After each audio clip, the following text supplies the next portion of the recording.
Hello everyone, welcome to my channel वंशन lovers. तो कैसे हो आप सब? मैं उम्मीद करती हूँ कि आप सब बहुत अच्छे होंगे। तो चलिए आज मैं आपके साथ वंशन फैन फिक्शन इनोसेंट लवर का नेक्स्ट पार्ट शेयर करने वाली हूँ। इससे पहले चैनल पे नए आए हैं तो प्लीज़ चैनल को सब्सक्राइब, और वीडियो पसंद आती है तो वीडियो को लाइक भी ज़रूर कर दीजिएगा। तो चलिए आज का पार्ट हम शुरू करते हैं।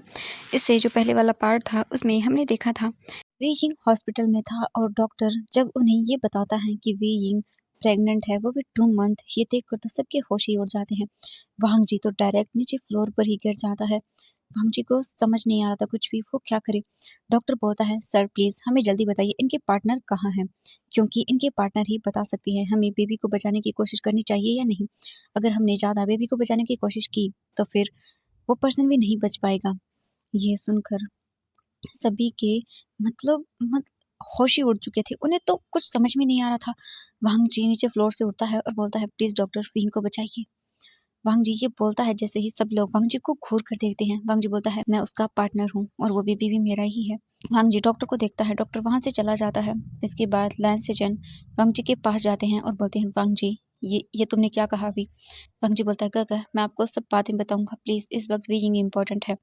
इसके बाद लैन से जन कुछ भी नहीं बोलते हैं। जेंग जेंग जो अपनी शीशे के पास खड़ा हुआ था, जब वो ये सब सुनता है तब उसका तो दिमाग ही खराब हो जाता है। जेंग जेंग की आंखों में आंसू थे और वो वांग जी की ओर गुस्से में देख रहा था। जेंग चेंग को बिल्कुल भी ये चीज़ बर्दाश्त नहीं हुई। जेंग चेंग जल्दी से जाता है, वांग जी का कॉलर पकड़ता है और उसे वॉल पर पुश करता है और बोलता है, तुम्हारी हिम्मत कैसे हुई?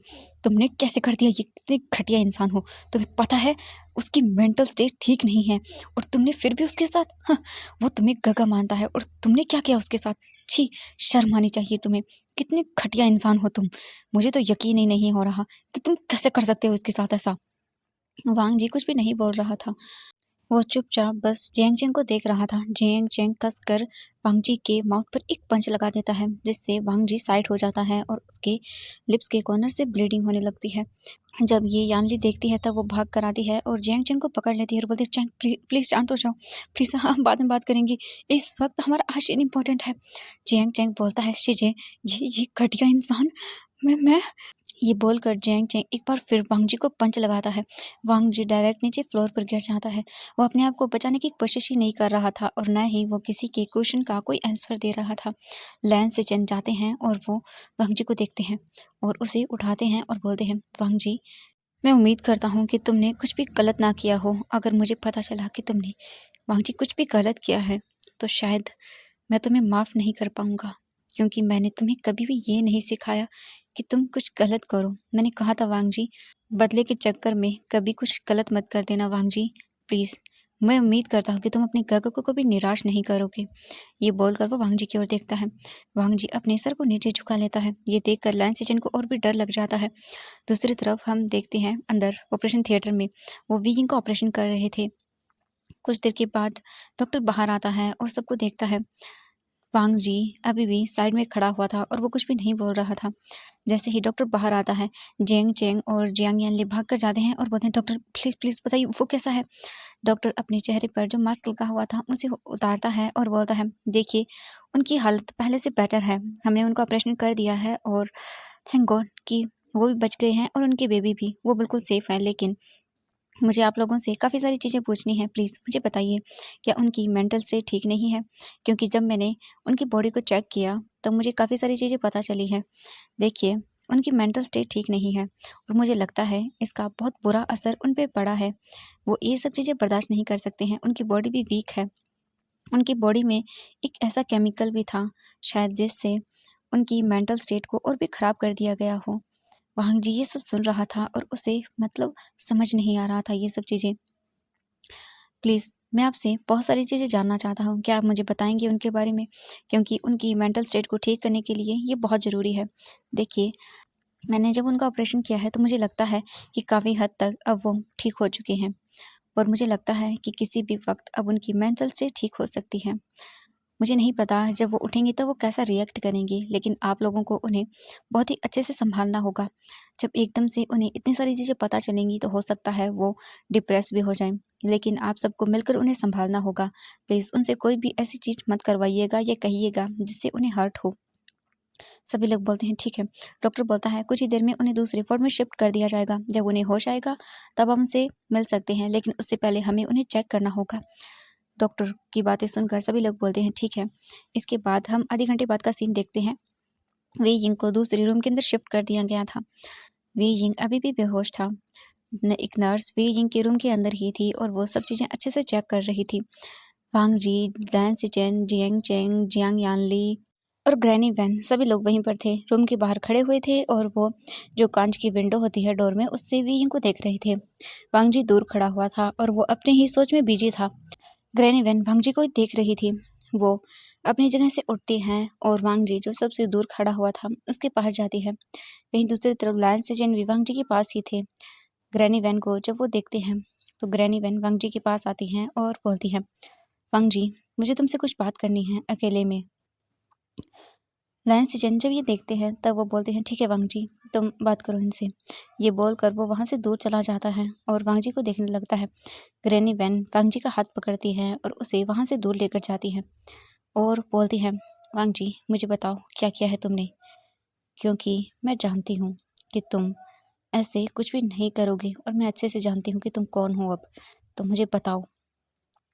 वांग जी ग्रैनी वैन की ओर देखता है और वो एक डीप ब्रीथ लेता है और फिर वो ग्रैनी वैन को सब बता देता है। जैसे ही ग्रैनी वैन ये सुनती हैं तब वो एक स्लैप वांग जी के फेस पर लगा देती हैं और बोलती हैं, सच में तुम बहुत ही घटिया हो। मैंने सोचा नहीं था कि तुम इतने घटिया निकलोगे वांग जी। मैंने तुम पर ट्रस्ट किया था और इसीलिए वीजिंग की जिम्मेदारी तुम्हें दी थी, क्योंकि मैंने देखा था जब तुम विंग के साथ थे वीजिंग कितना खुश रहता था। लेकिन तुम ऐसे कैसे फ़ायदा उठा सकते हो उसकी मासूमियत का। वांग जी बोलता है, आई एम सॉरी, मैं जानता हूँ मैंने गलत किया है, लेकिन मैं वीजिंग की पूरी जिम्मेदारी उठाऊंगा। मैं उसे अकेला नहीं छोड़ूंगा। ग्रैनी वैन जब ये सुनती हैं तब वो बोलती है, क्या कहा तुमने? तुम उसकी जिम्मेदारी उठाओगे? तुम तो उसे छोड़कर भाग गए थे इस तरह से। अगर तुम्हें अब यही सब करना था तो वापस क्यों दिखे उसे? चले जाते और मैं संभाल लेती उसे, लेकिन अब तुम मुझे उसके आसपास भी नहीं नजर आने चाहिए। मैं संभाल लूंगी उसे भी और उसके बेबी को भी, लेकिन तुम कभी वापस नहीं आओगे। वांग जी बोलता है, नहीं, मैं ऐसा नहीं कर सकता हूँ। मैं उसका ख्याल रखना चाहता हूँ। मैंने जो भी गलती की है मैं मानता हूँ, लेकिन प्लीज़ ऐसा मत करिए। ग्रैनी वैन घूर के वांग जी को देखती है और बोलती है, दूर रहो उससे। तुम्हें बस अपना बदला चाहिए था ना, तुम्हें बस वो प्रॉपर्टी लेनी थी, इसीलिए तुमने किया ना। ठीक है, बहुत अच्छी बात है, अब दूर रहो। वांग जी बोलता है, नहीं, मैं ऐसा नहीं कर सकता हूँ, प्लीज़। मैंने जो गलती किया है मैं उसके लिए माफ़ी मांगता हूँ, लेकिन प्लीज़ ऐसा मत बोलिए, उसे दूर मत लेके जाइए। ग्रैनी वैन वांग जी की ओर देखती हैं और बोलती हैं, दूर रहो, मुझे कुछ भी नहीं सुनना है।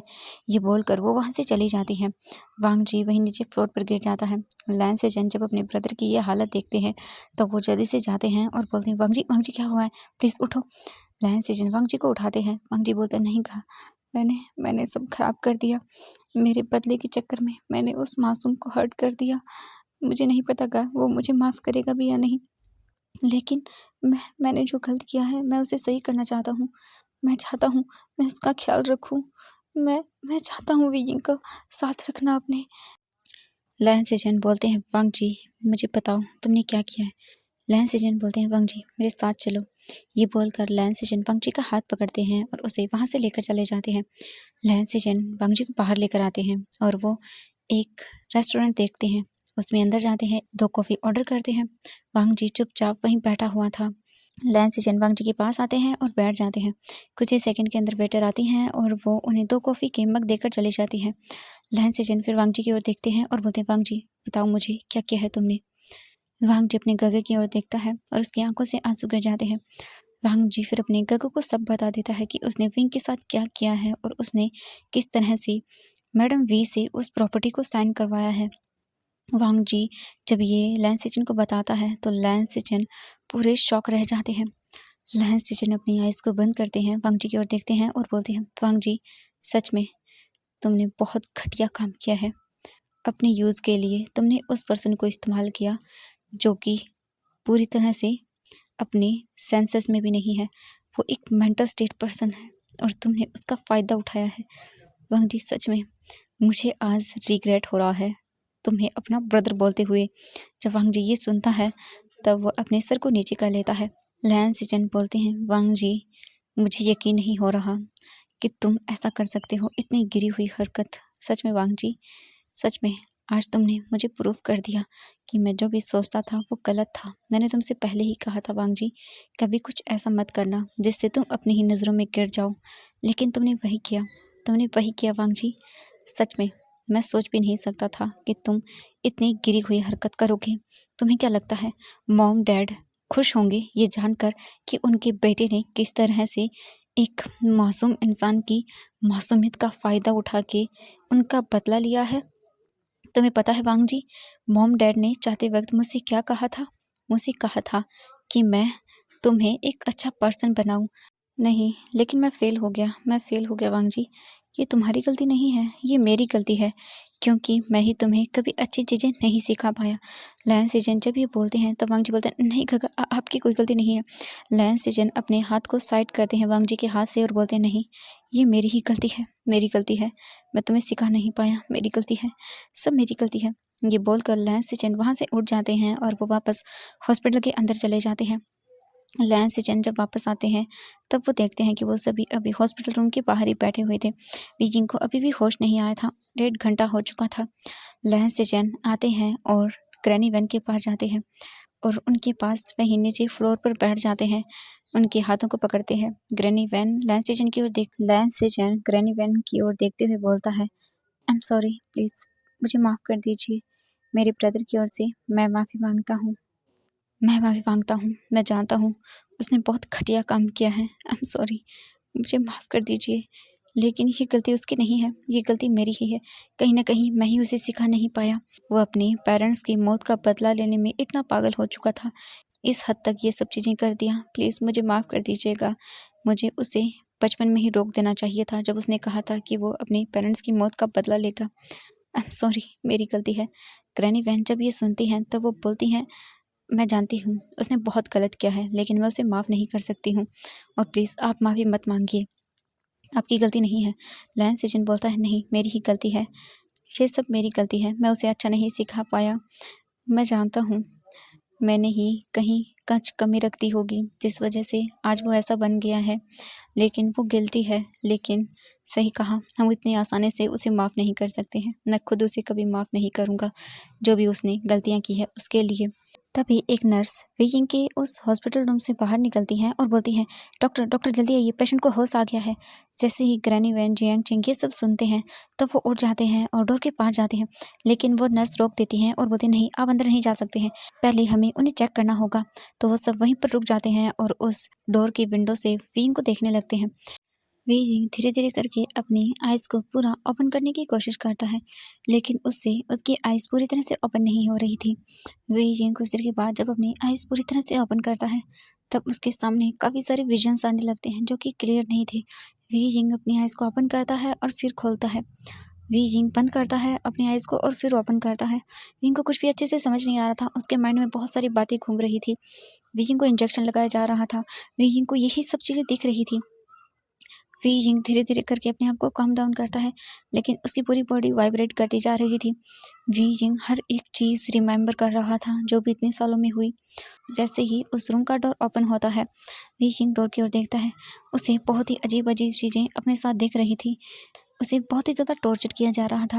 वीइंग डर के मारे पूरा काँपने लगता है और वो बेड से उठने लगता है और चीज़ों को इधर-उधर गिराने लगता है।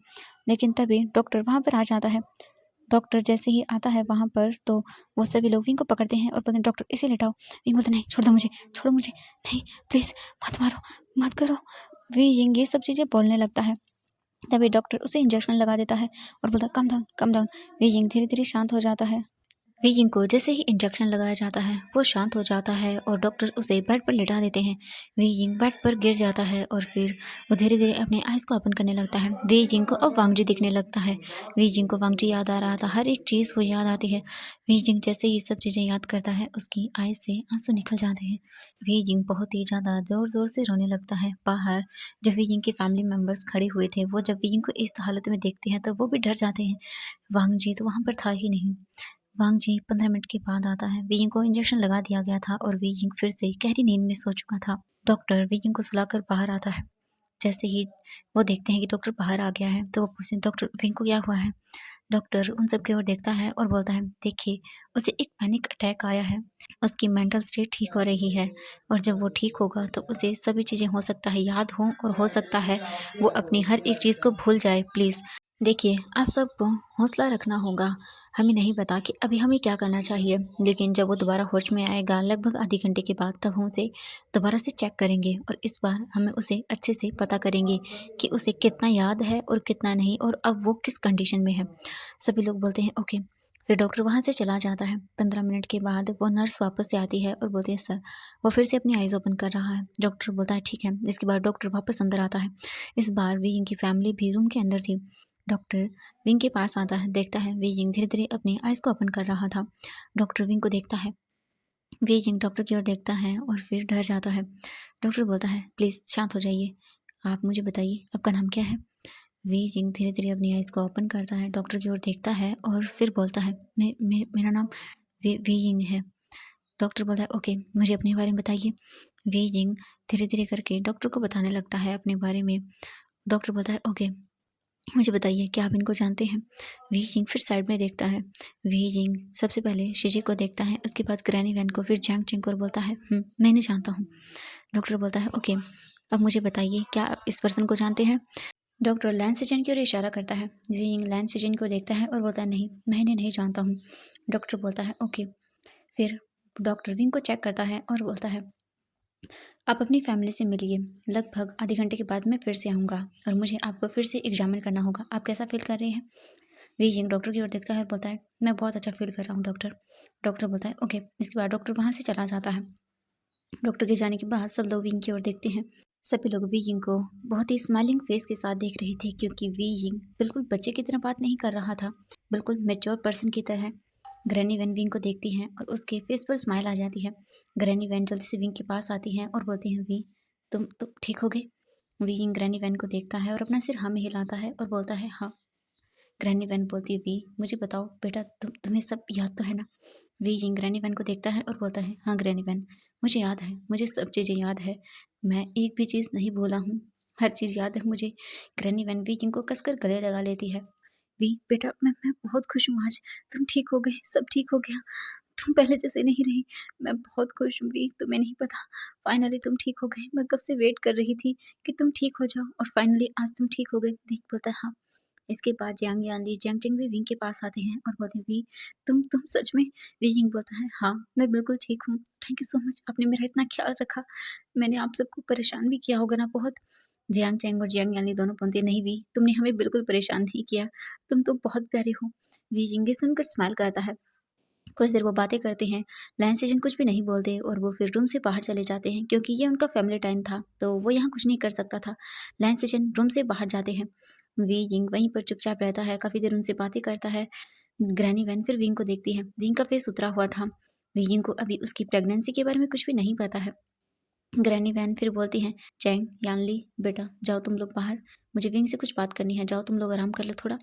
जैंग चेंग और जियांग यानली बोलते हैं, ओके। इसके बाद वो दोनों वहाँ से चले जाते हैं। जैंग चेंग के जाने के बाद ग्रैनी वैन विंग के पास जाती हैं, बैठती हैं, विंग के हाथ को पकड़ती हैं और बोलती है, वी अगर तुम्हें सब पुरानी चीज़ें याद है तो तुम्हें ये भी याद होगा कि वांगजी। वी जिंग जब ये नाम सुनता है तब वो ग्रैनी वैन को देखता है और वी जिंग की आंखों से आंसू आ जाते हैं। वी जिंग रोने लगता है और जल्दी से ग्रैनी वैन को गले लगा लेता है।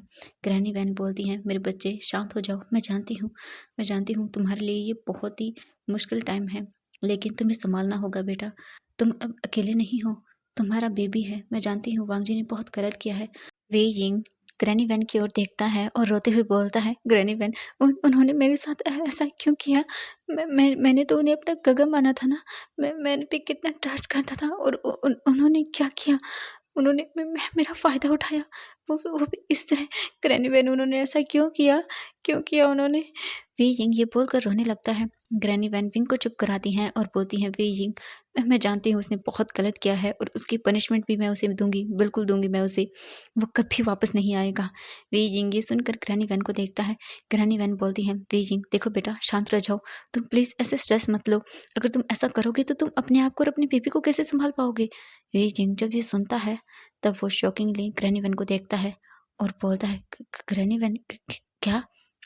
ग्रैनी वैन बोलती है, हाँ वी, मैं जानती हूँ तुम्हारे लिए ये बहुत मुश्किल होगा, लेकिन तुम अब अकेले नहीं हो, तुम प्रेग्नेंट हो। ये सुनकर तो वी यिंग पूरा फ्रीज रह जाता है। उसे वी यिंग धीरे धीरे करके अपनी टमी पर अपने एक हाथ को लेकर जाता है और रखता है। वी यिंग को अपने स्टमक में एक सेंसेशन फील होती है। ये देखकर वी यिंग की आंखों से आंसू निकल जाते हैं और वो रोने लगता है। ग्रैनी वैन वहाँ से चली जाती हैं, क्योंकि इस वक्त वे यिंग को अकेले रहना होगा, समझना होगा।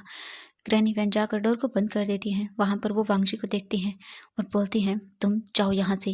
वांगजी बोलता, नहीं प्लीज, एक बार प्लीज, बस एक। ग्रैनी वैन वांगजी को गुस्से में देखती है और बोलती है, आज वो तुम्हारी वजह से इस हालत में है। वांगजी उस डोर के पास आता है, विंग को देखता है। वी जिंग अपने स्टमक को होल्ड किए हुए था और वो बहुत ही बुरी तरह से रो रहा था। वांग जी वी जिंग को ऐसे देखकर बहुत ही रोने लगता है और बोलता है, I am sorry we. Everyone, आज के लिए बस इतना ही। मिलते हैं नेक्स्ट पार्ट में। तो आपको क्या लगता है, वी जिंग को उसे माफ करना